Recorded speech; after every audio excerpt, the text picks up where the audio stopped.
Madame, Monsieur, bonsoir. C'est un plaisir de vous retrouver pour cette édition de Scène de Presse. Scène de Presse est votre plateforme de débat dominical sur la CRTV avec des invités de choix qui croisent le verbe en toute liberté. Au menu ce soir, double scrutin du 9 février prochain à vos marques. Après 2 reports, les partis politiques sont désormais fixés sur la tenue de cette élection. La décision du chef de l'État semble pourtant avoir surpris les formations politiques. Entre les atermoiements du SDF et l'attentisme du parti au pouvoir, la liste des candidatures, ce n'est pas pour tout de suite. Pourquoi cette improvisation? Comment les partis politiques dans leur ensemble envisagent ces élections? Qu'en est-il des revendications sur la paix dans le Nord-Ouest et des amendements du Code électoral? Le parti au pouvoir est-il prêt pour cette compétition face à des challengers de poids? Question sur la table du débat ce soir. Séjour du président en Occident, la diaspora non acquise au renouveau remet ça. Des manifestants qui se réclament d'un mouvement né de la crise post-électorale ont de nouveau tenté de perturber le séjour du chef de l'État en France. Après la ville de Lyon en octobre dernier, cette semaine, c'était au tour de la place parisienne. Les manifestants ont en effet essayé de prendre d'assaut l'hôtel du chef de l'État qui se trouve en France dans le cadre du 2e forum de Paris sur la paix. Cette autre atteinte à l'institution qu'est le président de la République s'ajoute à plusieurs autres sans qu'en face on enregistre une véritable mobilisation de ceux qui se réclament du président de la République, encore moins une condamnation de ceux qui aspirent au pouvoir. Ce soir, Scène de Presse questionne tous ces silences. Mais avant, revisitons les faits majeurs de la semaine et c'est dans cette revue de presse que signe Régine Gladys Le Bouddha. À tout de suite.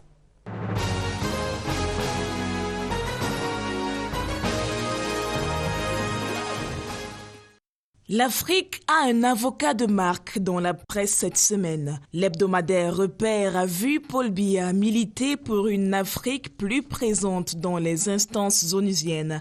C'était mardi au Forum de Paris sur la paix. Paul Biya et Emmanuel Macron, main dans la main, en fière allure à l'ouverture de Cameroun Tribune. Participation remarquée et même remarquable pour le journal à capitaux publics. Grande proposition du Cameroun, refondre le système des Nations Unies pour une coopération plus inclusive. L'intervention du chef de l'État trouve analyse dans Repère. Et pendant que Paris réfléchit, Yaoundé frémit d'un enthousiasme électoral. Dès lundi, le jour annonce la date aux 1000 enjeux. Le 9 février, le corps électoral est appelé à choisir ses députés et conseillers municipaux. Le décret de Paul Biya se signe dans l'anecdote de lundi. En première lecture, le journal brosse le contexte de ces municipales et législatives. Et coup de poker en une, le SDF ira aux urnes en 2020. L'opposant historique renonce au boycott annoncé en août dernier pour écrire l'histoire des premières élections post-Grand Dialogue national. Ce revirement à 180 degrés sonne comme un rétropédalage pour le Guardian Post. Le Messager agite la théorie du complot pour expliquer les déboires des candidats de l'opposition dans la constitution de leur dossier. Et déjà, mutation flaire le son des primaires au rebut dans les différents partis. Les premières stratégies se dévoilent dans le journal privé et sonne la bataille du Grand Nord dans l'œil du Sahel. Qui raflera les sièges du Septentrion? En attendant la réponse des urnes, les députés vivent la dernière session de leur mandature. Mardi, la session parlementaire de novembre s'annonce plein d'enjeux dans l'anecdote.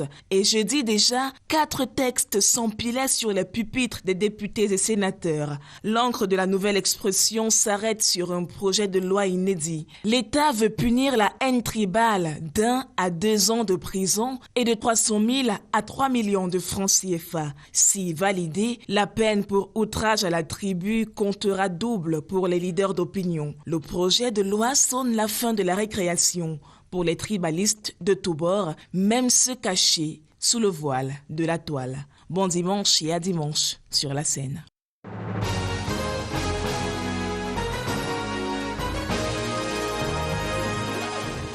Merci Régine Gladys Le Bouddha pour cette revue de presse.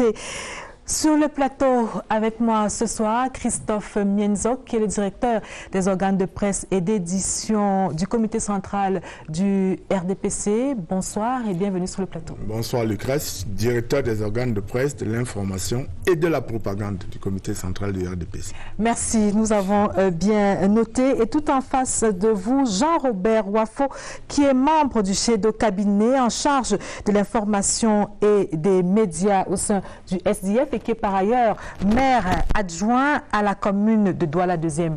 Bonsoir et bienvenue sur le plateau. Bonsoir Lucrèce. C'est un plaisir de vous avoir pour la première fois sur le plateau de scène de presse et je m'en vais comme ça vous poser la première question. Le SDF, après plusieurs hésitations, après une réunion du NEC, une longue réunion du NEC, a décidé finalement de participer à ce double scrutin. Qu'est-ce qui a décidé le parti à changer de décision ou alors à aller aux élections? Tout d'abord, j'aimerais préciser qu'il ne s'agit pas d'hésitation, parce qu'il faut rappeler les faits. Nous avons tenu un comité exécutif national le samedi 9, et alors qu'on examinait, n'est-ce pas, les contours de la prochaine session parlementaire consacrée à l'examen du budget pour savoir comment nos députés et nos sénateurs devaient se comporter. Voilà que le lendemain, on a eu, n'est-ce pas, le fameux décret, un décret suicidaire, n'est-ce pas, pour l'avenir de ce pays. Et dès que le décret est tombé, vous savez très bien que à situation nouvelle, concertation nouvelle et prise de décision nouvelle. Et compte tenu du contexte exceptionnel que nous vivons à l'heure actuelle dans ce pays, il était tout à fait normal que les membres du NEC, réunis en urgence, puissent se pencher, n'est-ce pas, sur la nouvelle situation, examiner effectivement donc les concours et prendre les décisions idoines. Alors, vous ne voulez pas parler d'hésitation, mais on a bien lu les tribunes et les interventions de certains responsables du SDF dans les médias. Il y en avait qui disaient que cette élection ne pouvait pas se tenir dans les conditions actuelles. Est-ce que la décision a été facile à prendre? Mais écoutez, vous n'allez pas empêcher aux gens, n'est-ce pas, de faire des commentaires à propos d'un parti politique qui organise régulièrement donc ces réunions, et notamment quand on est en face, n'est-ce pas, d'un enjeu aussi majeur que les prochaines élections locales.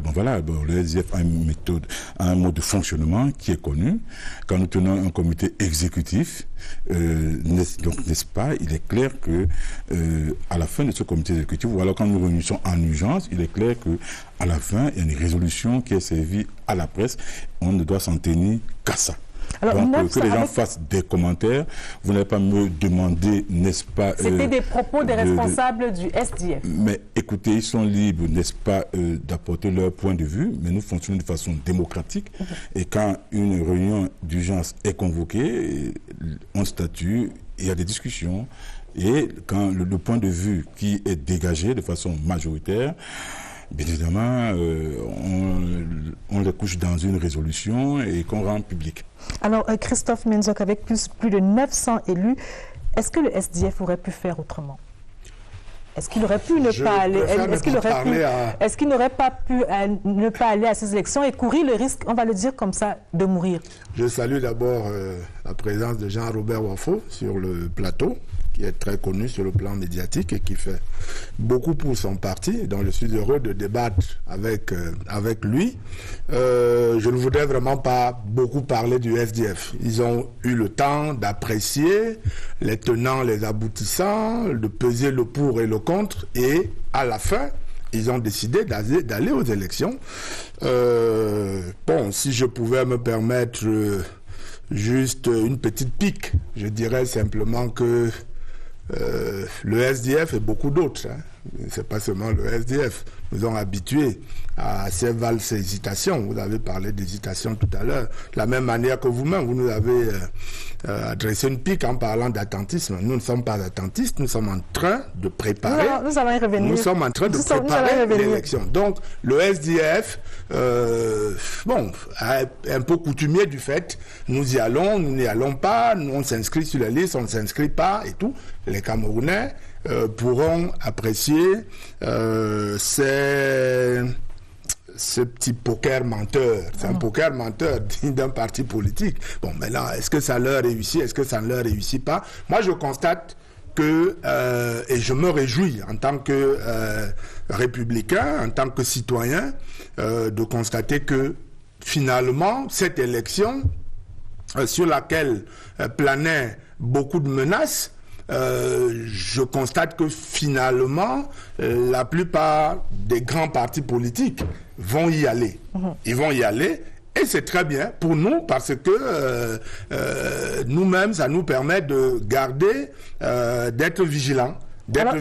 Et de ne pas baisser la garde. Quand vous parlez de nous, vous parlez du RDPC. Alors, cette décision du SDF d'aller finalement aux élections, c'est une décision qui va vous permettre, vous la saluez, c'est une décision qui va vous permettre de crédibiliser votre prochaine victoire ou de crédibiliser le scrutin? Monsieur Jean-Robert Wafo a utilisé une expression tout à l'heure, il a parlé d'un décret suicidaire. Je crois que le suicide aurait été plutôt qu'eux, ils n'y aillent pas.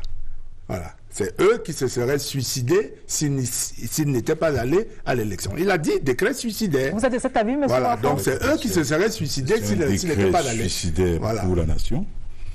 Parce que, voyez-vous, on s'achemine à pratiquement 2 régions sur 10 qui ne vont pas connaître ces élections si rien n'est fait en dernière minute. Et puis, ce que je vais dire, c'est quoi? C'est que quand M. Christophe Mienzo parle de poker menteur, oui, mais écoutez, puisque c'est vous qui détenez le calendrier électoral, qui décide de la convocation du corps électoral? C'est le président de la République, qui est président national de votre parti, en violation de l'article 7 alinéa 4 de la Constitution. Bon voilà, donc c'est lui seul qui détient tout, il détient toutes les clés de la convocation, il détient la date de la convocation.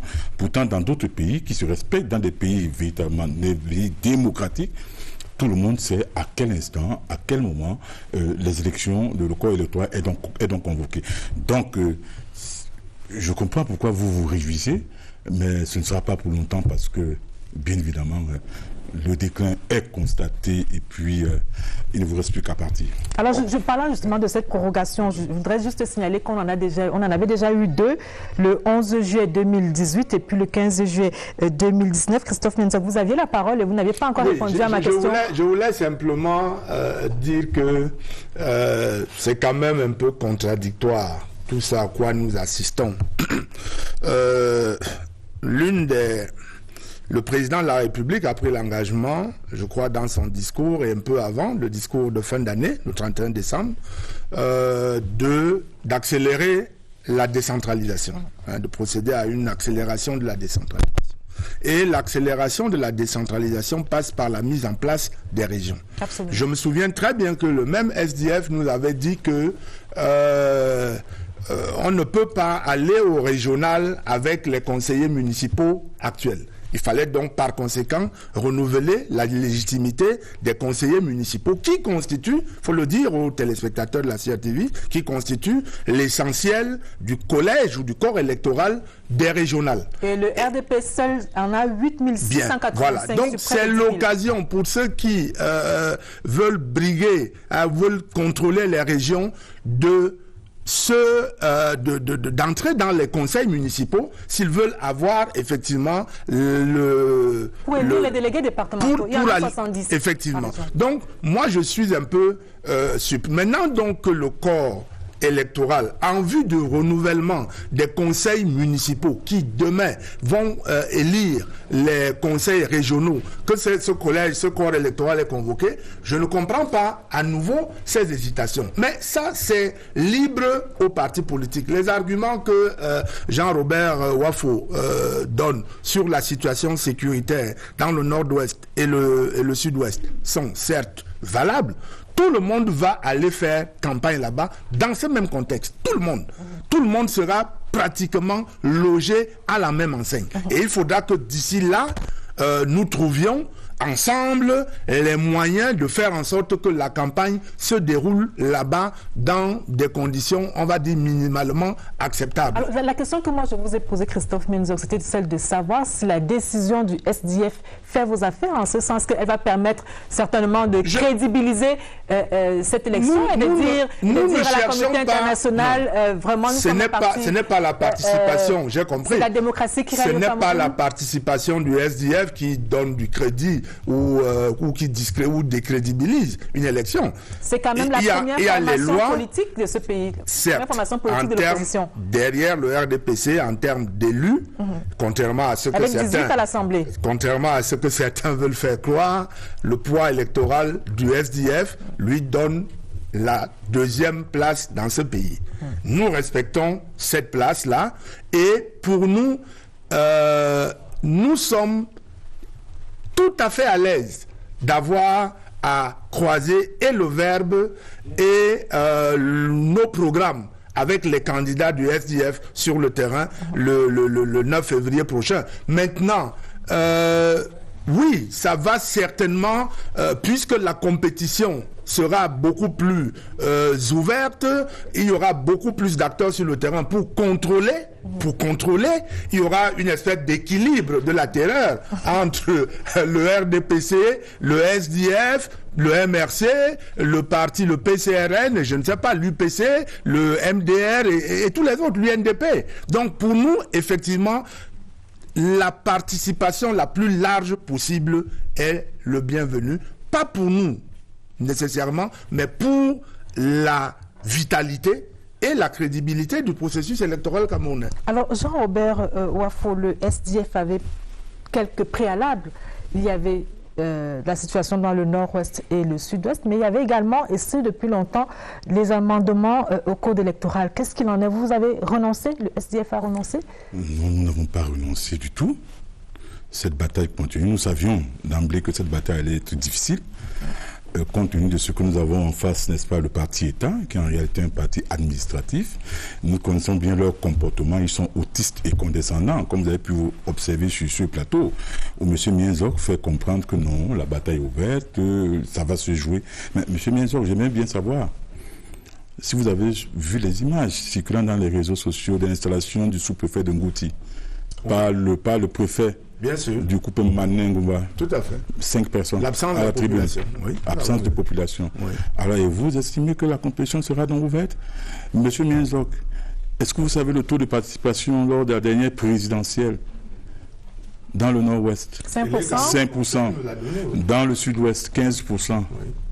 Alors que des gens, alors que tout le peuple camerounais, alors que le SDF avait réclamé qu'il y ait un dialogue donc national, pour qu'on essaie de remédier à cette situation. Le dialogue a été convoqué, bon, je sais très bien, par le président de la République, qui se trouve encore une fois de plus être votre président national du parti. Ce dialogue a été convoqué. Et donc, au-dessus de tous les partis. Laissant un peu. Le président de la République est donc au-dessus de tous les partis. Malheureusement, le président de la République agit plus comme le président national du RDPC que comme président de la République. Parce que dans un pays normal, je vous en prie, dans un pays normal, quand il y a une situation aussi grave comme celle de la crise anglophone, qu'est-ce qu'on fait? On convoque les principaux leaders de partis politiques. On discute avec eux, ne serait-ce que pour l'image, pour le symbole, et puis ensemble, on prend des décisions collégiales. Il a fallu qu'il y ait plus de 3000 morts, qu'il y ait plus de 65 000 réfugiés du côté du Nigeria, qu'il y ait près de 650 000 déplacés, qu'il y ait 400 villages rasés, qu'il y ait presque plus de vie, que le tissu économique soit au sol. Pour que ce que le SDF avait demandé, à travers le dialogue national, permettez-moi de chuter, que ce soit... Non, mais c'est là, à l'ordre du jour. Vous avez consenti à organiser ce dialogue. Et je vais vous dire pourquoi nous avons organisé, n'est-ce pas, ce NEC. C'était pour voir si nous devons aller à l'Assemblée nationale. Je dis le NEC du 9, donc, qui a précédé la convocation du corps électoral. Parce qu'il était question pour nous de savoir si nous devons partir ou pas. À partir du moment où l'exécutif n'avait pas envoyé de projet de loi matérialisant des recommandations du grand dialogue. Et c'est la raison pour laquelle nos députés, par exemple, ont boycotté l'ouverture de la session. Moi, ce que je vais dire, c'est quoi? C'est que nous sommes allés à cette élection. Le comité exécutif national a décidé qu'on aille à cette élection pour plusieurs raisons. Oui, nous allons revenir. Je vais vous repasser la parole pour en parler. Je voudrais juste que nous revenions sur les éléments que vous avez cités tout à l'heure, Christophe Mienzok. Il y a certaines les victimes de cette guerre dans le nord-ouest et le sud-ouest. Est-ce qu'on peut laisser dire que le gouvernement a laissé faire, que le chef de l'État a laissé faire? C'est une rhétorique qu'on entend tout le temps. Les chiffres, bon, ils sont sur la place publique, mais on peut questionner les causes. Vous savez, M. Wafo, à force de jouer avec le feu, on finit par se brûler. Qui joue avec le feu, le SDF? Le SDF non, le SDF et d'autres partis. Vous êtes effectivement en train de... Vous avez joué avec le feu de faire cette rhétorique aérienne et superficielle. En donnant l'impression que, d'abord, en évitant de condamner de manière ferme tous ceux qui sont sortis de la légalité républicaine. Dès le début, tout le monde, comme le gouvernement, comme le RDPC, aurait dû dire la voie de la sécession et autres, ce n'est pas la bonne. Vous avez joué avec le feu. Et aujourd'hui, tout le monde en paye le prix. Mais, pour autant, ce que vous dites là ne doit pas être mis ou sur le compte de l'administration, du gouvernement, et encore moins du RDPC. Le gouvernement a pris des mesures pour éviter qu'on en arrive là.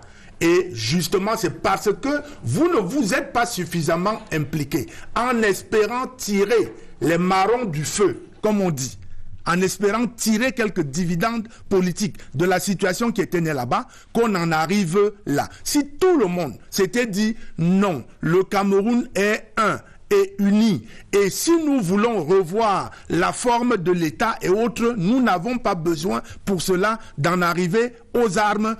Peut-être que, mais votre discours à la fois ambigu, votre discours ambivalent a laissé prospérer toutes les dérives que nous constatons sur la place là-bas. Les 3000 morts, est-ce seulement est-ce que ce sont des victimes des forces armées, des forces de défense régulières? Il y a des exactions. Alors, les villages qui sont brûlés, est-ce que c'est seulement les forces de défense? Non. Une commission d'enquête indépendante pourra établir les responsabilités. On n'a pas besoin d'attendre. Mais moi, ce que je vais dire, non, mais écoutez, indépendante. Je dis véritablement indépendante. On sait très bien qui le fait. Écoutez, si vous avez lu le livre Les crimes de la République, vous allez comprendre un certain nombre de choses. Il ne faut pas toujours mettre ça sous le coup de certaines personnes. Qu'est-ce que vous voulez insinuer? Je veux dire ceci, nous avons été clairs, n'est-ce pas, même dans nos résolutions, qu'il y a une véritable commission d'enquête indépendante, n'est-ce pas, qui soit mise sur pied, mais pourquoi même pas internationale? Il le faut pour que les responsabilités soient donc établies. Parce qu'on sait généralement ce que deviennent vos commissions d'enquête parlementaires. Non, vos commissions d'enquête, généralement, vous enterrez même, même les résolutions, ou alors même ses propres enquêtes. Bon, moi, ce que je vais dire... Oui, en quelques secondes. Pour ce que je vais dire. J'ai comme impression que M. Mienzok, tout comme, n'est-ce pas, son parti politique, le RDPC, et plus encore l'ordre gouvernant, sont totalement déconnectés. Ou alors font preuve de mauvaise foi. Soit ils sont déconnectés, soit ils font preuve de mauvaise foi. Nous sommes sur la planète Mars alors. Parce que mais écoutez, il a fallu 3 ans pour que vous rendiez à l'évidence que la crise était sérieuse. Non. Alors, je vous en prie. Moi, ce que je vais dire, quand il se permet de dire... Vous avez la parole, vous allez la garder. Quand M. Mienzok se permet de dire que nous avons joué avec le feu, nous avons commencé au niveau des institutions. Quand cette crise a déclenché, nos députés ont attiré l'attention, n'est-ce pas, du Parlement sur cette question. Au point, ils sont allés jusqu'à faire une opération blocus à l'Assemblée nationale. Tout le monde a pu observer les images vidéo. Nos députés et sénateurs sont descendus, ils sont allés pour faire un meeting à Boya. Malgré le refus, je vous en prie. Nous aussi. Malgré, quand vous avez parlé, je ne vous ai pas coupé. Non. Je dis, malgré le refus, nous avons attiré l'attention. Et je vais même plus loin. Ouais. Allons même hors des partis politiques. Comment les violences commencent? Je me rappelle qu'il y avait eu un consortium qui avait discuté avec les représentants de l'État du Cameroun. Pendant qu'ils étaient en pleine discussion, vous les avez jetés derrière. Et les jetant derrière, vous n'êtes pas rendu compte que vous étiez en train d'activer le feu, de jeter de l'huile sur le feu de la sécession. Ce que je vais dire, le SDF a été toujours clair dès le départ. Nous sommes contre la sécession qui est par ailleurs à proscrire. Le SDF pour le fédéralisme, c'est connu, c'est dans... Contrairement à ce que... Voilà, c'est bien connu. La sécession, s'il y a quelqu'un qui a discuté, s'il y a un camp qui a jeté de l'huile sur le feu, c'est bien vous. C'est nous. C'est bien vous du fait de 3 ans d'autisme, 3 ans de condescendance et 3 ans de mépris. Si vous permettez, je voudrais que nous parlions, que nous revenions à l'objet du débat de ce soir. C'est les élections, le double scrutin du 9 février prochain. Et moi, vous voulez en parler tout à l'heure. La question que je voudrais vous savoir, que je voudrais vous poser, c'est celle de savoir finalement qu'est-ce qui a décidé le SDF à aller à cette élection-là? Qu'est-ce qui vous a décidé? Ça a été quoi le déclic? Vous n'avez pas voulu laisser le champ libre au RDPC ou alors vous avez voulu reprendre votre position de leader de l'opposition qui semble vous être disputée par le MRC? D'abord, le EDF n'a pas vocation à être leader de l'opposition. Le EDF a vocation à gouverner le pays. Bon, c'est vrai qu'il y a des hauts débats. Tout le monde sait ce qui se passe généralement au pays. Mais pour savoir ce qui a guidé, n'est-ce pas, notre décision finale de participer à ces élections, malgré le fait que les récriminations du passé existent encore, le mauvais code électoral, comme vous l'avez dit, donc le refus systématique de réviser ce code électoral, le refus de procéder à un nouveau découpage électoral qui, en l'état actuel, ne soit de garantie par l'égalité constitutionnelle des suffrages, donc des électeurs devant le suffrage universel, en dépit de tout ce qu'on sait.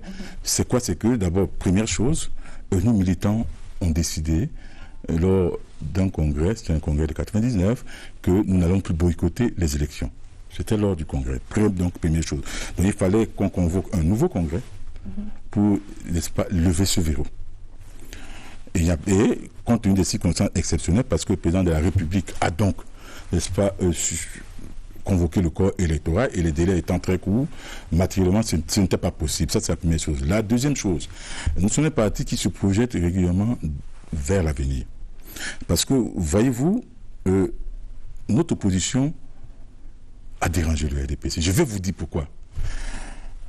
Ceux qui ont convoqué ce corps électoral, et d'ailleurs il faut le dire au Cameroun, je le dis clairement, parce que ceux-là, en fait, qui sont autour, n'est-ce pas, dans l'appareil gouvernemental et qui préparent l'après-BIA, savaient très bien que, en acculant, n'est-ce pas, en convoquant très rapidement le corps électoral, ceux qui allaient boycotter allaient être exclus du scrutin présidentiel de 2025.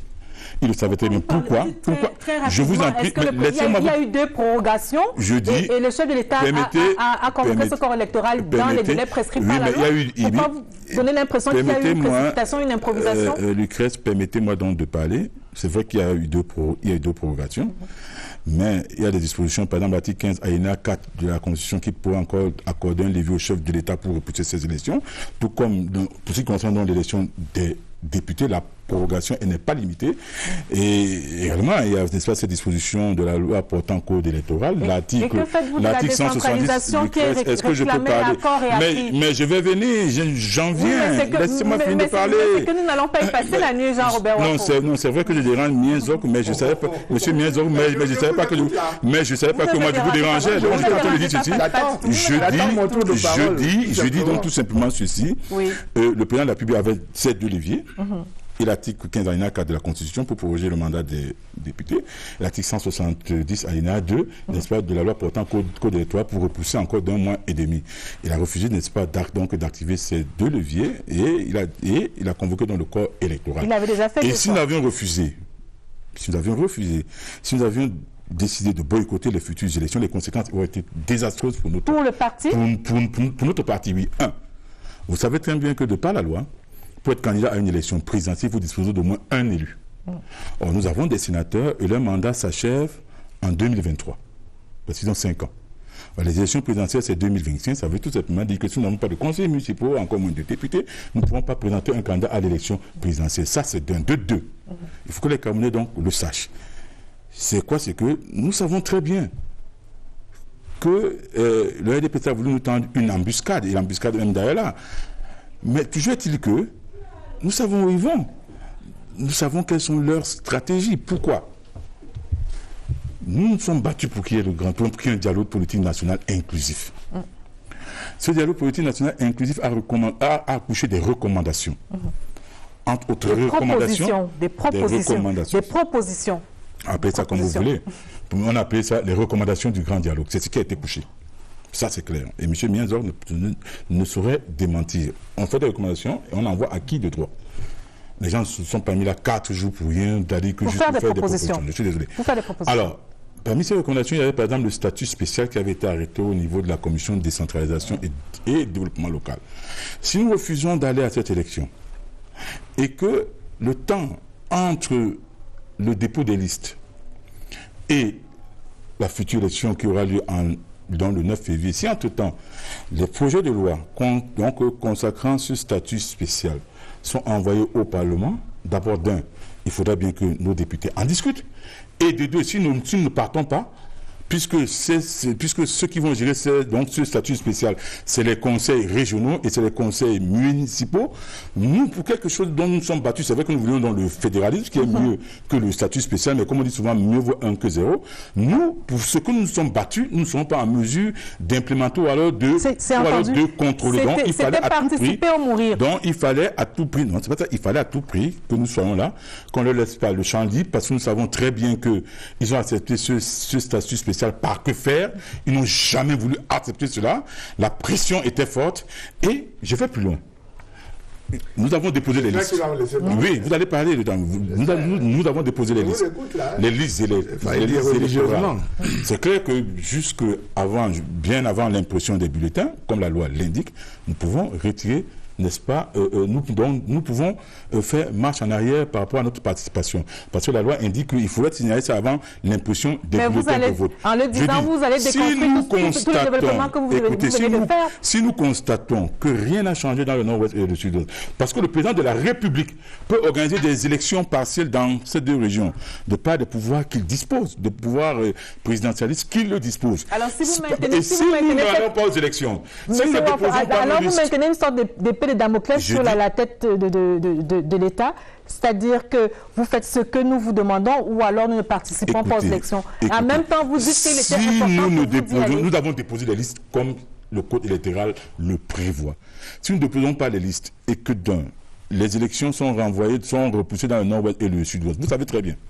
En quelques mots, oui, vous savez très bien que si le président de la République repousse les élections dans le Nord-Ouest et le Sud-Ouest, ceux qui seront en capacité de compétir à la date qui sera indiquée, c'est ceux-là, ce sont les partis politiques qui auront déposé, n'est-ce pas, les listes des candidats pour ces élections dans ces deux régions. Donc ce piège-là, nous avons évité parce qu'en 2002, parce qu'il faut que les Camerounais se souviennent très bien, quand on a repoussé la date des élections pour une semaine, on n'a pas repoussé le dépôt des listes, donc la date limite de dépôt de candidature. C'est noté. Donc ce piège-là, nous avons évité, et c'est la raison pour laquelle je disais très bien ceci, que les Camerounais patientent, une décision dont sera prise, parce que nos membres du comité étaient en train de mûrir, n'est-ce pas, tous les contours, essayer, n'est-ce pas, de dégager toutes les embuscades que le parti de M. Menzo. C'est déjà entendu. Alors vous avez tendu des embuscades au SDF? En fait, tout ce que la rhétorique de M. Wafo se résume à une chose.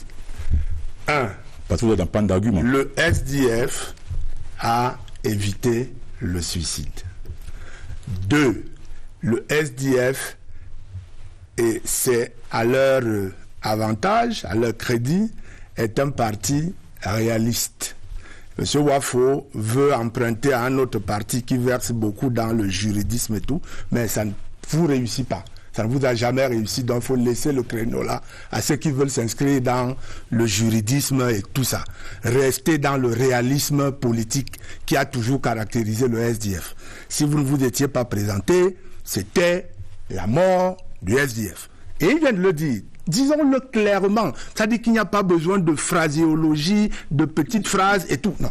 Je vous ai écouté pendant presque 10 minutes, très religieusement. Il a dit quelque chose qui est passé rapidement.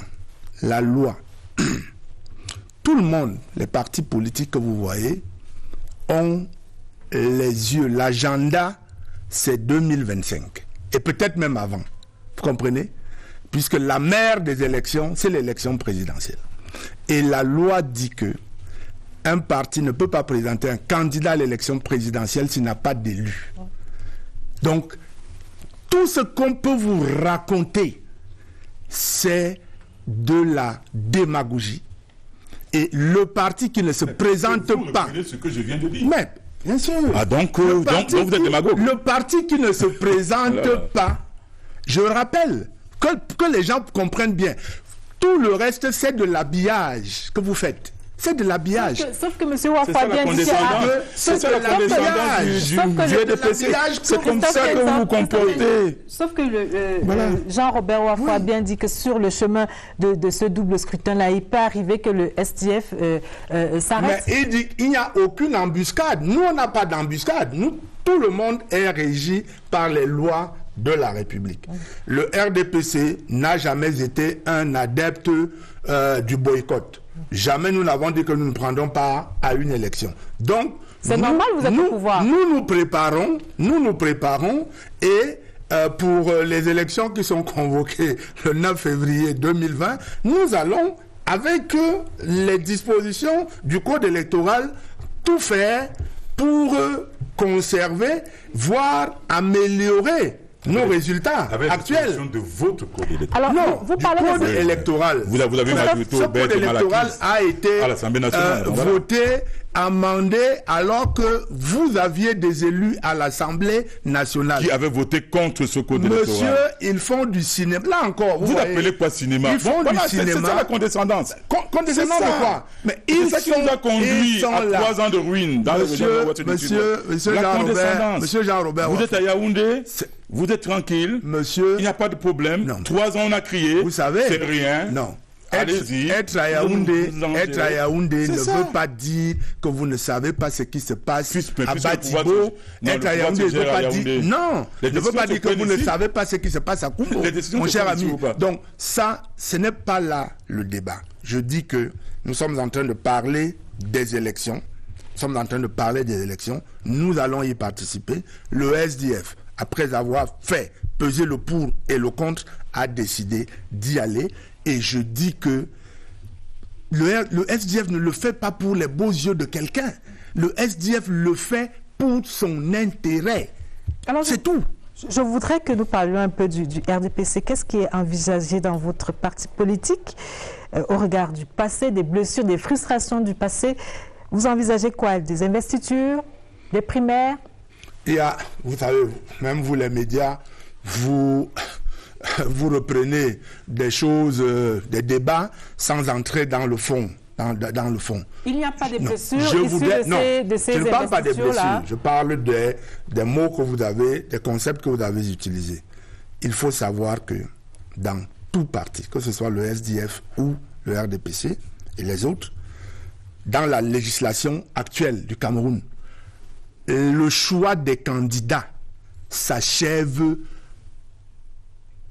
forcément par une investiture. Parce que sans le document qu'on appelle l'attestation d'investiture, vous n'êtes pas candidat. Donc la question, le faux débat que les militants du RDPC d'abord, et puis l'opinion publique veut reprendre sur l'opposition ou entre les primaires et les... Qu'on fasse des primaires ou pas, elles s'achèveront toujours par une investiture. L'investiture, c'est la dernière étape du processus. Maintenant, avec les délais, vous savez, on a beau, M. Wafo nous qualifie de parti-État, parti administratif et tout. Ça encore, si je lui dis que c'est la rhétorique habituelle, il va dire que c'est de la condescendance. Mais je voudrais simplement dire que nous aussi, nous avons appris, comme tout le monde, dimanche dernier, que le corps électoral est convoqué. Comme tout le monde. Nous l'avons appris. Sinon, le président de la République qui convoque le corps électoral. Est-ce que vous êtes prêt? Le RDPC est prêt? Être prêt. Lucas qui convoque le corps électoral. C'est le président de la République. Qui est en même temps président national du RDPC. Vous connaissez mal, justement. Oui ou non? Un jour. Qui a été investi à la présidentielle par un parti politique, le RDPC. Bien sûr. Ça veut dire que le seul détenteur de l'agenda. La loi. On est d'accord? Même lui, pour être candidat. Donc vous aviez tout le temps pour organiser les primaires chez vous. On ne l'a pas fait. Vous aviez tout le temps. Non, si on l'avait fait, à d'autres partis politiques. Vous voyez, le piège, si on l'avait fait, on nous aurait dit que nous sommes dans le secret des dieux. Or, nous ne le sommes pas. Bon, vous me demandez... Vous ne l'êtes pas. Non. Donc, ça veut dire que le président de la République est déconnecté de son propre parti, alors? C'est le président de la République. Il est déconnecté du RDPC. C'est le président de la République. Comment vaut-il qu'on vous le dise? Il est du RDPC ou il n'est pas du RDPC? Il gère l'État en fonction des comment dire ça, des intérêts de l'État. Donc le président de la République s'est levé un matin pour dire non des intérêts. Je convoque le corps électoral. Monsieur Wafo, je suis en train de... Ça veut dire qu'on gère ce pays sur un coup de tête? Non, je voudrais vous dire que le président de la République savait à quel instant il devait convoquer le corps électoral. Et en tant que président national du RDPC, au mépris de l'article 7, en violation de l'article 7 de la Constitution, puisqu'il vous le dit toujours. Il se trouve tout simplement que vous avez voulu éviter les primaires, le fait d'être sanctionné par votre base. Non. Et nous demandons à cette base de vous sanctionner sur le terrain. Bien, on verra. Et c'est ce qui va se passer. Je reviens à votre question. Oui, revenez à ma question. Eh bien, compte tenu donc des délais, nous allons, dans les prochains jours, déposer nos listes et qui auront été constituées après la plus large consultation possible de la base. La plus large consultation possible. Le parti a des organes sur le terrain, des cellules, des comités de base, des sous-sections, des sections. On ne peut pas envisager qu'on désigne des candidats sans que les responsables qui ont été élus ne donnent leur avis. Ce n'est pas possible. Et à la fin, munis de cet avis, de ces classements que les militants de la base émettront, la hiérarchie du parti, qui a également une autre vision de regarder, accordera donc les investitures à ceux qui sont les mieux placés pour affronter les candidats de l'opposition. C'est tout. Alors je vous passe la parole. Il a parlé du SDF. Non, je vous passe la parole, mais je voudrais vous poser une question. Oui. Est-ce que vous, au sein du SDF, vous êtes prêts? J'ai vu une circulaire des décisions du chairman relativement à ces élections-là. Est-ce que vous êtes prêts? Est-ce que vous êtes prêts à affronter un parti comme le MRC qui chasse sur ce qui était généralement considéré comme vos bastions? Écoutez, je n'ai pas vocation à parler du MSC ici. C'est un concurrent politique, je ne parle pas d'eux. Qui chasse sur vos bastions, qui chasse sur votre terrain. Écoutez, le MSC n'est pas notre adversaire c'est le RDPC. Et si ensemble on peut chasser, n'est-ce pas, le RDPC, tant mieux. Vous envisagez peut-être de faire une coalition avec le MRC? Je vous ai dit, nous sommes en stratégie, et comme toute stratégie, pour qu'elle soit discrète, non, pour qu'elle soit efficace, elle se doit d'être discrète. Donc vous ne perdez rien à attendre. Donc me demander de parler du MRC ici, alors que le MRC nous prenons note. C'est pas sérieux. Quand M. Mienzor parlait de la rhétorique, mais il vient de faire une rhétorique de surcroît aérienne et superficielle. Vous avez posé une question, est-ce qu'il y aura des investitures ou est-ce qu'il y aura des primaires? Il a continué en disant il n'a pas prononcé le mot primaire. J'ai parlé de consultation, la plus large possible. Non, la consultation. On n'est pas obligé d'être enfermé dans un concept qu'on appelle primaire. Non, juste une précision. Pourquoi vous êtes embarrassé? Non, je voulais préciser ma pensée. Non, mais moi je vous ai connu généralement calme. Je précise ma pensée. Ne soyez pas en colère. Non, pas monsieur Wafo. Bon voilà, donc c'est ce qu'il faut bien plus que ça pour me démontrer. Donc je voulais j'étais en train de dire ceci. C'est clair qu'il n'y aura pas de primaire chez vous.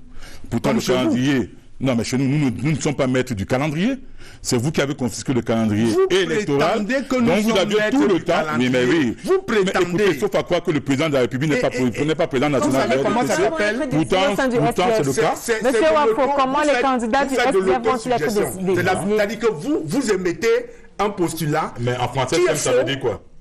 Qui est faux.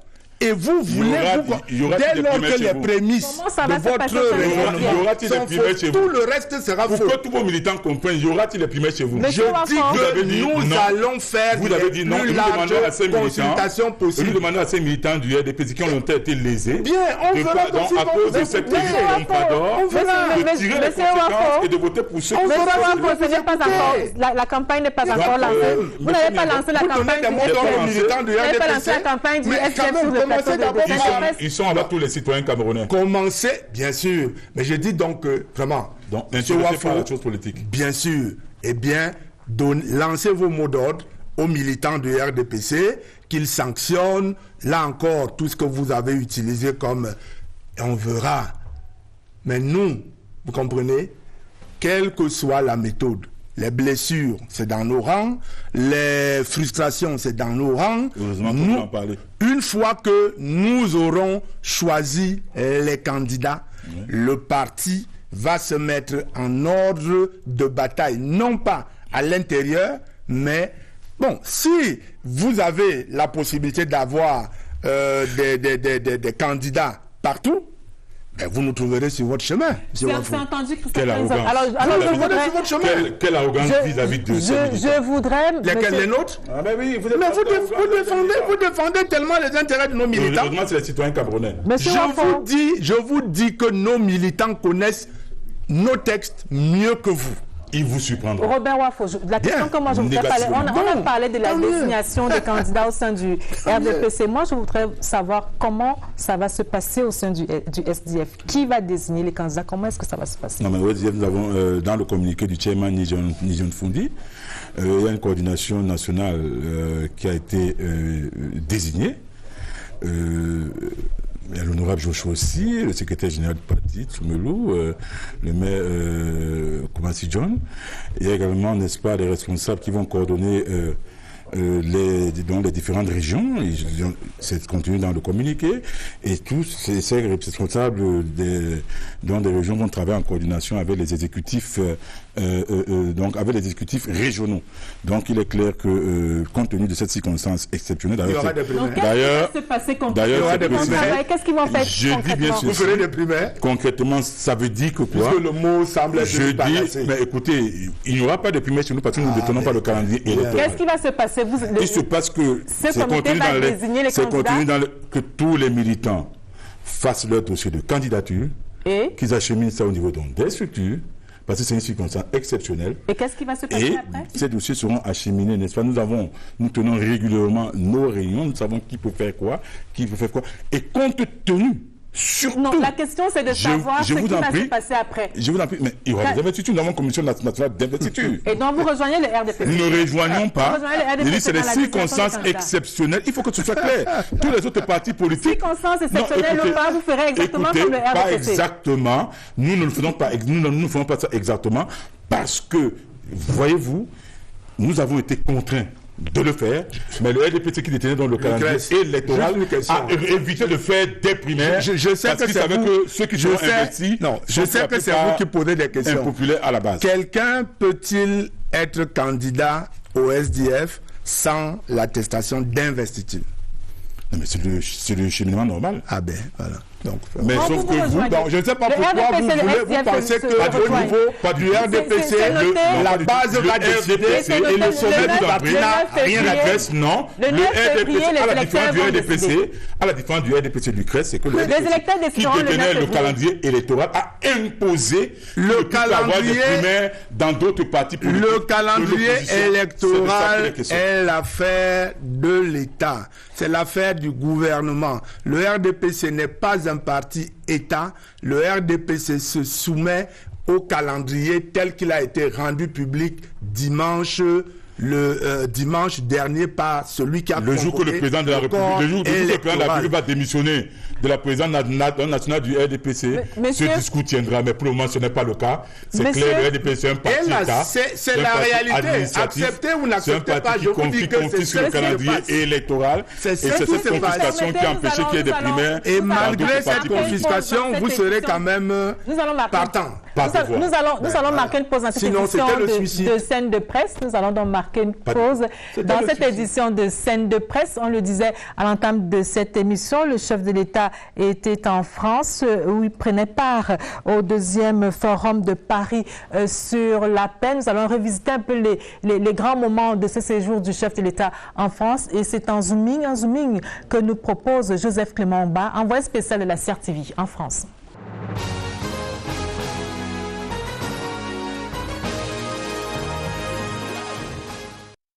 Les lampions se sont définitivement éteints sur le 2e forum de Paris sur la paix. Les assises se tenaient à la grande halle de la Villette, au nord de Paris. Le forum s'inscrivait dans une dynamique novatrice initiée par le président français Emmanuel Macron. Il s'agit de réaffirmer l'importance du multilatéralisme et de l'action collective face aux défis actuels. À l'ouverture officielle du forum, le 12 novembre 2019, lors du sommet, Emmanuel Macron en a énuméré 3. Le défi démographique, le défi climatique, le défi technologique et numérique. Pour Emmanuel Macron, le monde actuel vit une crise sans précédent de son système international. Une crise endogène du système politique et économique qui a fracturé les sociétés et créer d'autres types de crises. Le Forum de Paris sur la paix, pour cette seconde édition, a réuni une trentaine de chefs d'État et de gouvernement. Il faut l'avouer, ils étaient une soixantaine en 2018. Et dans son format, le forum veut sortir des sentiers battus et éviter les schémas classiques de ce type de fora. Hormis les chefs d'État et de gouvernement, le forum a rassemblé des élus locaux, des organisations régionales et internationales, les membres de la société civile. À cette édition, on devait sélectionner des projets qui seront accompagnés tout au long de l'année 2020. On a enregistré ainsi 700 candidatures venant de 115 pays de la planète et on discutait autour de 6 thématiques majeures: paix et sécurité, développement, environnement, nouvelles technologies, culture et éducation. L'Afrique ne doit plus être un objet du multilatéralisme, mais un des sujets du multilatéralisme, a dit Emmanuel Macron. Pour Étienne Tshisekedi, le président de la République démocratique du Congo, l'Afrique doit être une solution et non un problème du monde. Présent à Paris, le président de la République, Paul Biya, a pris une part active à ce forum. Il a également pris la parole. Paul Biya s'est exprimé dans cet agora pour confirmer qu'il souscrivait aux recommandations du Grand Dialogue national. Il fait droit les aspirations des Camerounais des régions anglophones du Nord-Ouest et du Sud-Ouest. Ces 2 régions seront dotées bientôt d'un statut spécial pour reconnaître la spécificité, a dit Paul Biya.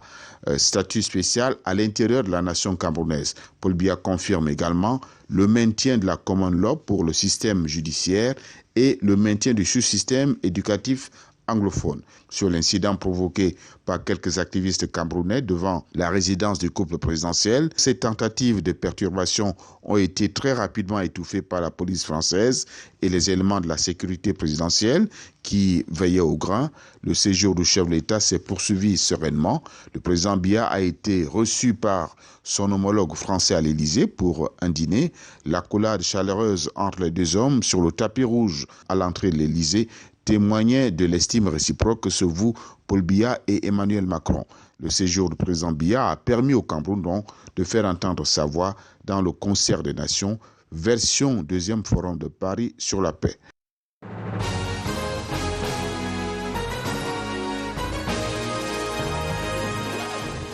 Merci Joseph Clément Mba. Retour sur le plateau de Scène de Presse et nous entamons donc la deuxième une de cette édition, la deuxième thématique de cette édition de Scène de Presse. Nous parlons de ce séjour du président de la République en France.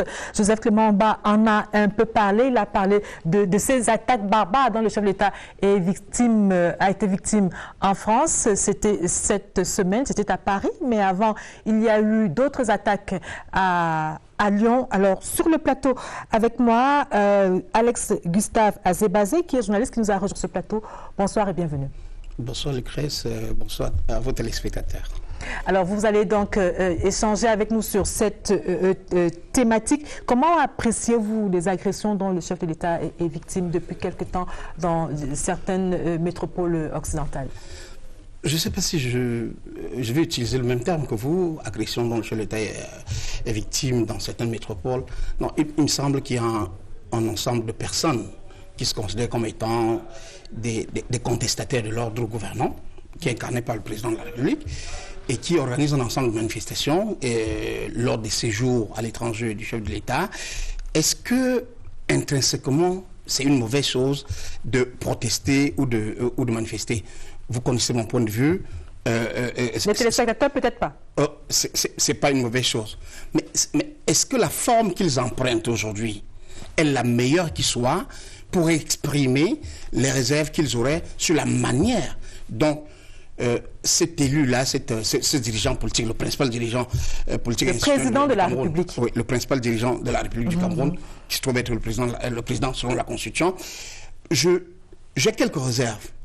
Mais voyez-vous, on a beau avoir les réserves, on dirait, est-ce qu'on n'aurait pas pu éviter ce type de situation en créant des conditions pour que, à l'intérieur du territoire, ceux des Camerounais qui ont des récriminations à faire, qui veulent les exprimer de diverses manières, que ce soit de manière tribunicienne, comme on le voit dans la presse, ou que ce soit de manière démocratique, par des manifestations pacifiques, qu'ils le fassent tout naturellement, j'ai l'impression que le fait de rudoyer ceux des Camerounais hostiles ou opposés aux politiques gouvernementales, lorsqu'il leur en vient l'idée ou le désir de s'exprimer dans la rue, parce que la rue est un moyen d'expression démocratique, a sans doute fermenté cette sorte d'abus d'utilisation par un certain nombre de Camerounais de la diaspora de la liberté de manifestation qui est consacrée dans les pays où ils sont installés. Christophe Mienzok, vous êtes de cet avis? Bon, je respecte son point de vue. Naturellement, je ne peux pas être d'accord avec les circonlocutions qu'il utilise. Vous savez, il parle du président de la République selon la Constitution, alors qu'il s'agit d'un président élu. Tout à l'heure, avec Jean-Robert Wafo, je parlais de rhétorique. Bon, j'espère qu'avec mon ami Alex, je ne vais pas utiliser les mêmes termes. Non, la première chose, de la même manière qu'on disait tout à l'heure à M. Wafo, que en République, il y a des choses qui sont inadmissibles, inacceptables. Nous devons d'abord condamner par principe. Il a dit effectivement que la manière, les méthodes, il n'est pas d'accord. Il faut être beaucoup plus clair, catégorique pour dire que ce sont des méthodes abjectes, ce sont des méthodes basses, sans jeu de mots, parce que on appelle ça la brigade anti-sardinade et tout, mais c'est des méthodes de la bassesse, qui relèvent de la bassesse, et c'est, comment dire ça, on ne peut pas accepter, parce que au-delà de la personne de M. Biya, il y a l'institution. Il y a une institution, et quels que soient les griefs qu'on peut avoir contre M. Biya, on ne doit pas fragiliser l'institution qu'est le président de la République, surtout à l'extérieur. Surtout à l'extérieur. Il y va de l'image de notre pays. C'est notre image à nous tous. Donc, par conséquent, les gens ont le droit d'exprimer leur mécontentement. Ils ont le droit d'exprimer leur grief, leur désaccord. Mais a-t-on le droit de se comporter comme nous voyons là dans les réseaux sociaux et sur les chaînes de télévision, cet acharnement contre l'institution du président de la République? Voilà la question que nous devons nous poser. Est-ce qu'on a une idée sur les instigateurs? Est-ce qu'il s'agit d'un mouvement bien pensé, organisé, ou alors... Il ne vous aura pas échappé, et ça je le dis depuis quelque temps, je parle de Wafo parce qu'il était là tout à l'heure, vraiment, à l'actif du SDF, je dis que depuis 1992 ou 90 que le SDF est là, ben on n'est jamais arrivé à ces extrémités. Voilà. Sur la place publique, sur la scène camerounaise, politique camerounaise, on n'est jamais arrivé là. Et c'est l'avènement, il faut le dire, l'avènement d'un parti politique, ils ne sont pas là, je ne vais donc pas le prononcer, mais le dire, bon, ça relève de la litote, tout le monde comprendra, l'avènement de ce parti et les méthodes utilisées par ce parti peuvent amplement justifier le discours, ce qui s'est passé. Nous voyons bien que depuis octobre 2018, il y a eu une gradation, une exagération dans l'utilisation et de la violence verbale et de la violence physique. Et je crois que les instigateurs sont à chercher de ce côté-là. Probablement qu'il y a des accointances, pour ne pas dire plus. Et moi, en politique, je ne voudrais pas croire aux coïncidences. Il n'y a pas de hasard en politique. Alors, Alex Gustave Azebazé, vous venez d'écouter Christophe Mienzok. Vous avez également le sentiment que c'est une structure, c'est un mouvement organisé qui opère? Lucrèce, si je vous disais qu'il s'agissait de manifestations spontanées, j'aurais failli à mon devoir d'observateur comme journaliste, mais aussi comme acteur civil qui sait très bien.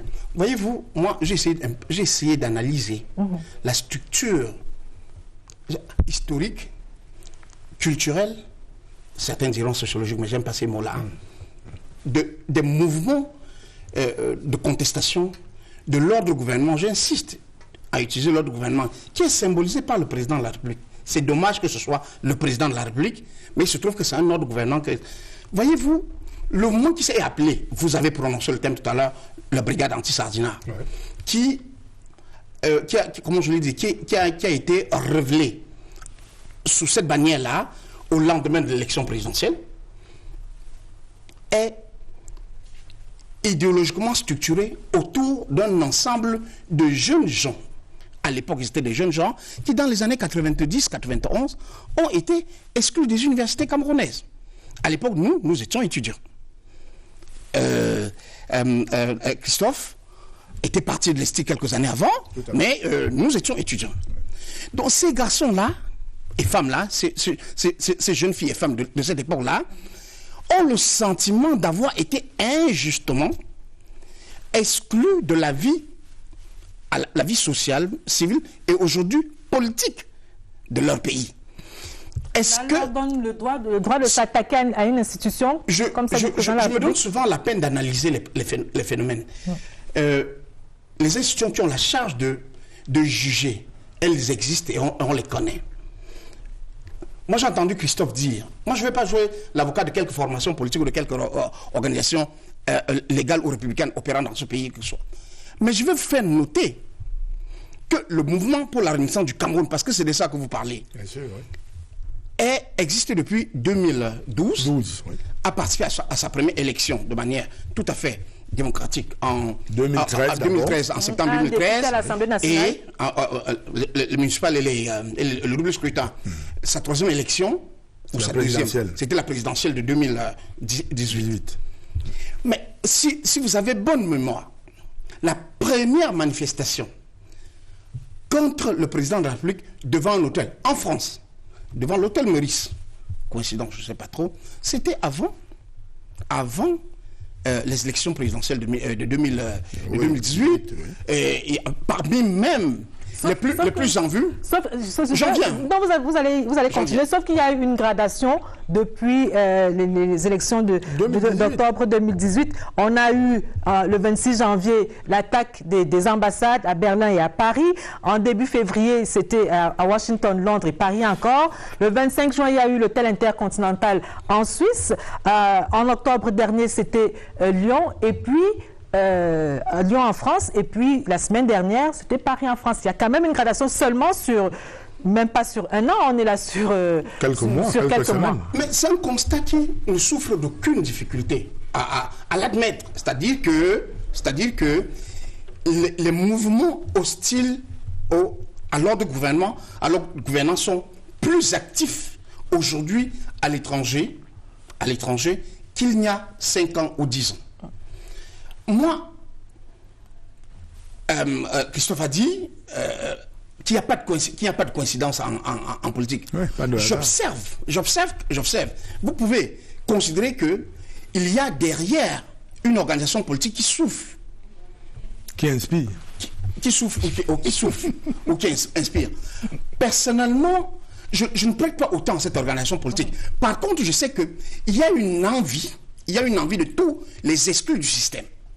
De l'essentiel des exclus du système. De découdre. De renverser la table. De renverser la table. Si on ne l'admet pas, on ne comprendrait pas certains phénomènes. Moi, je fais partie de ceux qui... Est-ce qu'on doit nécessairement passer par là? Mais personnellement, je ne le ferai pas, mais je ne juge pas ceux qui choisissent ces moyens-là. Parce qu'il y a plus outillés pour le faire. Moi, je constate que si ce qui se passait en France, en Suisse ou aux États-Unis était contraire aux règles des pays, des états d'établissement de ces gens-là, ou de ces compatriotes-là, ces pays-là ont des législations suffisamment fournies, suffisamment instituées pour régler ça de manière à la fois juridictionnelle ou de manière ordonnée.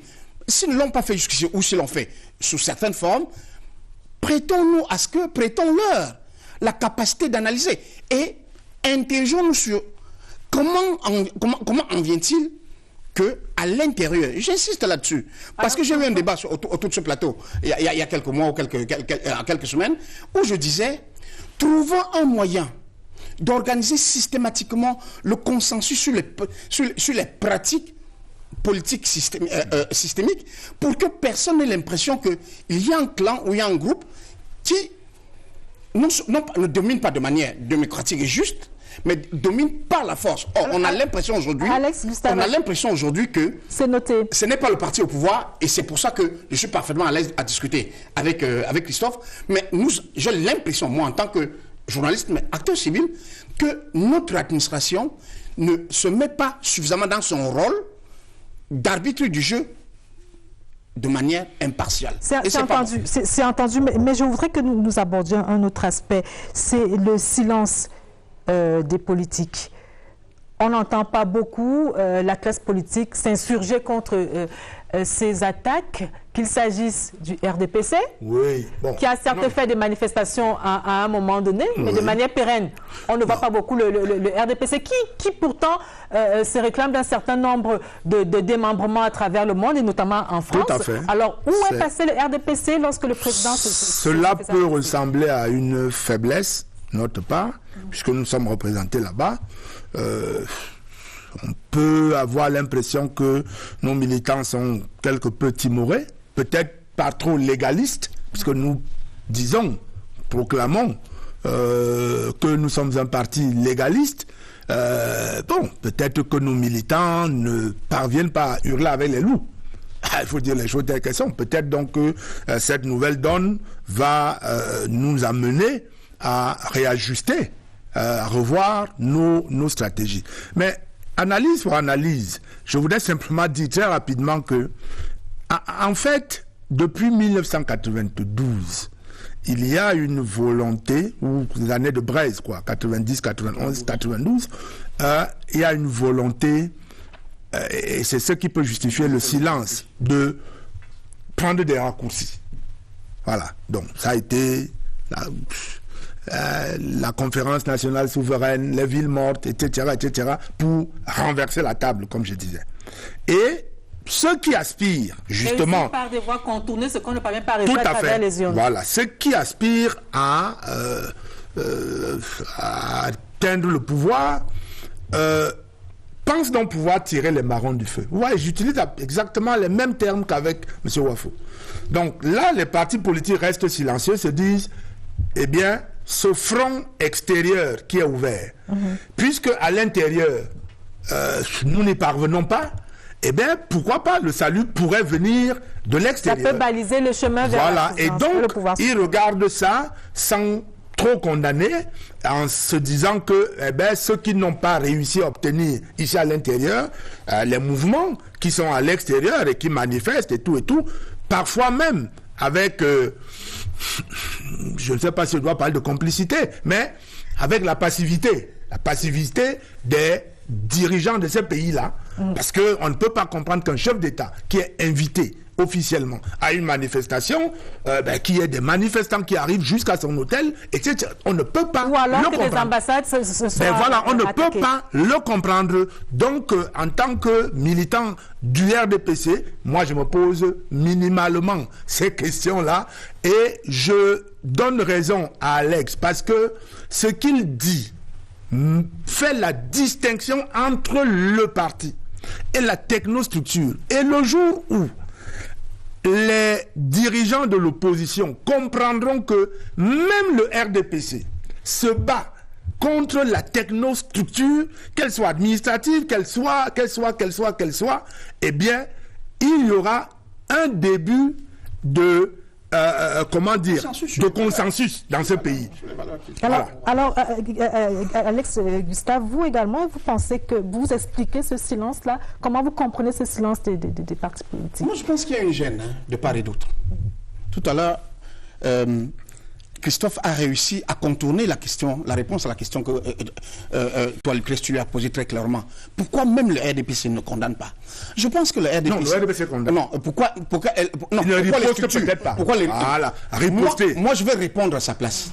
Le RDPC n'a à organiser en territoire étranger aucune manifestation sous prétexte d'affronter d'autres Camerounais. Vraiment, je pense que si vous sommes légalistes, c'est comme si vous demanderiez au RDPC, à l'intérieur du territoire camerounais, d'organiser des manifestations ou des affrontements contre ses adversaires, alors qu'ils sont engagés dans un jeu démocratique. Ouais. Il ne me semble pas que ce soit la voie vers laquelle il faut suggérer, il faut conseiller les organisations politiques. Je suis d'accord. Moi, je fais partie. Nous posons juste des questions. Donc, moi, je fais partie de ceux qui considèrent que chacun qui pose des actes doit s'attendre à ce que la légalité, si elle est juste, le droit, s'il est entendu comme tout le monde, par tout le monde comme étant le meilleur instrument de régulation de la société, des rapports dans la société, soit appliqué si ces éléments-là sont des infractions aux règles et aux règles existantes. En l'espèce, il m'a semblé, et je le redis pour l'affirmer, que si il faut inviter les autorités des pays en question à examiner si tous les actes qui sont posés par les uns et les autres rentrent dans le cadre des principes et conventions auxquels ils sont liés dans le cadre comment je le dis, des politiques multilatérales ou dans le cadre des accords bilatéraux. Voilà. Si c'est le cas, nous allons souffrir que dans ce pays-là, on considère que un président de la République ou un ministre puisse être contesté par, ou bien puisse souffrir de la protestation de ses concitoyens qui sont installés dans ce pays-là. Si ce n'est pas le cas, bien entendu, ils prendront des mesures appropriées. C'est noté, messieurs. Nous allons marquer un autre arrêt dans cette édition de Scène de presse. La semaine à Yaoundé a été marquée par des protestations des conducteurs de moto-taxi. Il leur est désormais interdit d'accéder à la ville, au centre urbain. C'est une décision du gouverneur de la région du centre pour mettre un terme au désordre urbain observé dans la capitale, dans la métropole provinciale depuis quelques semaines, ou depuis quelques mois déjà. Et nous avons posé la question aux journalistes pour savoir un peu ce qu'ils pensent de cette décision qui a été prise par le gouverneur de la région du centre. Et c'est dans la rubrique Édito. Nous écoutons.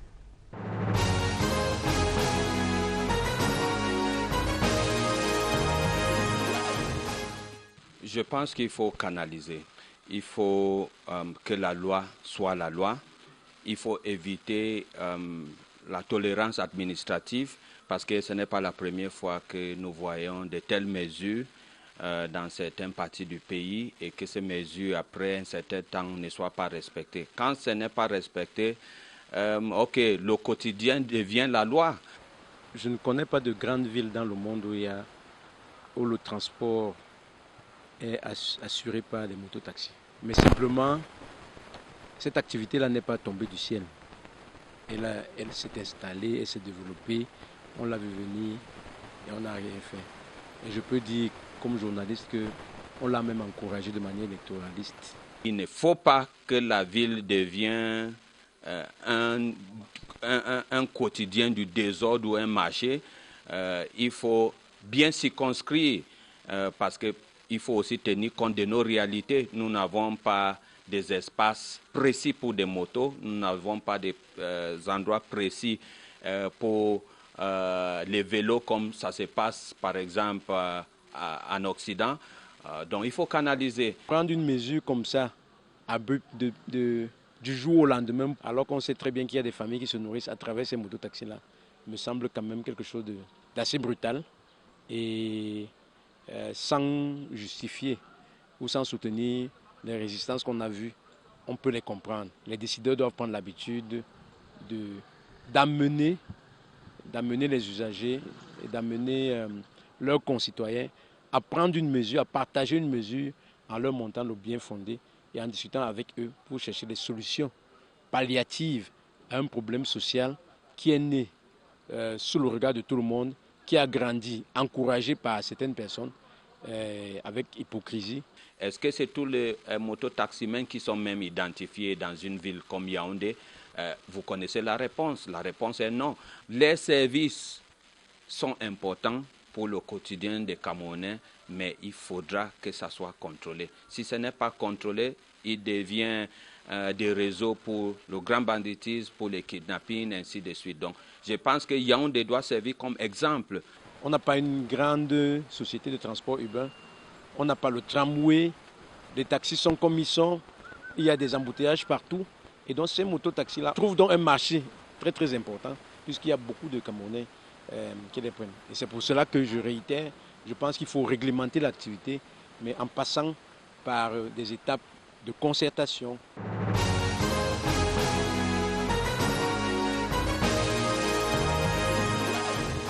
Retour sur le plateau donc. On verra dans quelques semaines si les mototaximens vont respecter cette mesure, cette décision prise par le gouverneur de la région du centre. Il en est de Yaoundé comme il en est d'ailleurs de Douala dans le littoral. Le désordre urbain, c'est un peu partout dans les grandes métropoles du pays. Madame, Monsieur, c'est la fin de cette édition de Scène de Presse. Merci aux équipes techniques et rédactionnelles. Merci, Monsieur, d'être venu. Merci à vous tous qui nous regardez à la maison. Madame, Monsieur, la presse quitte la scène.